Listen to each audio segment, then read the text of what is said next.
আলহামদুলিল্লাহ, আমরা আজ 40 দিনের চ্যালেঞ্জের 32তম দিনে পৌঁছেছি। আমাদের আজকের অনুষ্ঠানের বিষয় হল তাকওয়া বা আল্লাহর প্রতি ভয় ও অগাধ বিশ্বাস রাখা।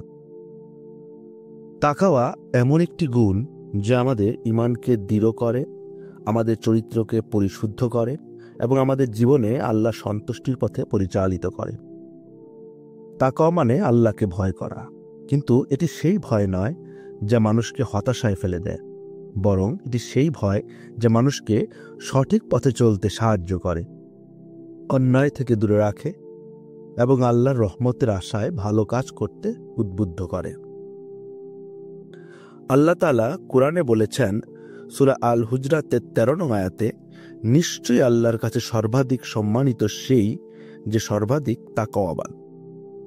অর্থাৎ মানুষের মর্যাদা তার সম্পদ, বংশগৌরব বা সামাজিক অবস্থানে নির্ভর করে না, বরং নির্ভর করে সে কতটুকু আল্লাহভীরু।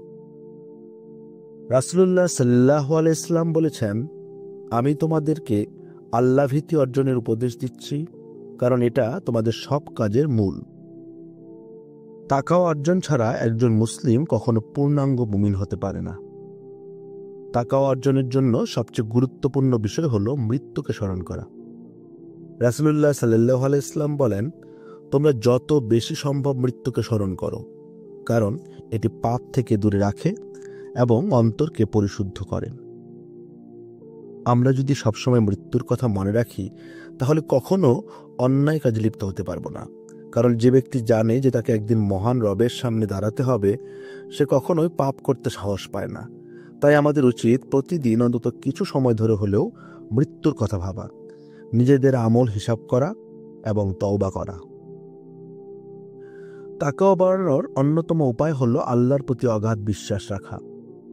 আমরা জীবনে নানা রকম সমস্যার সম্মুখীন হই, অর্থনৈতিক সংকট, পারিবারিক কষ্ট, শারীরিক অসুস্থতা ইত্যাদি। কিন্তু একজন মুমিন জানে এসব আল্লাহর পরীক্ষা।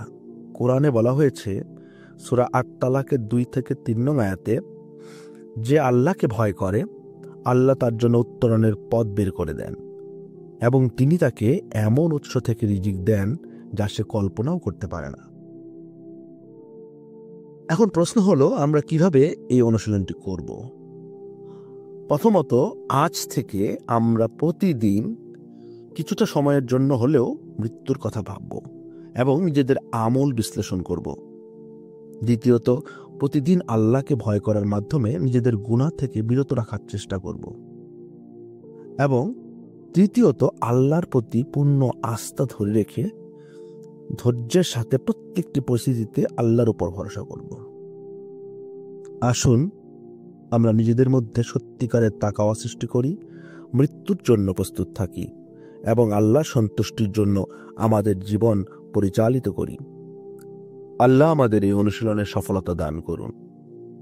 আমিন।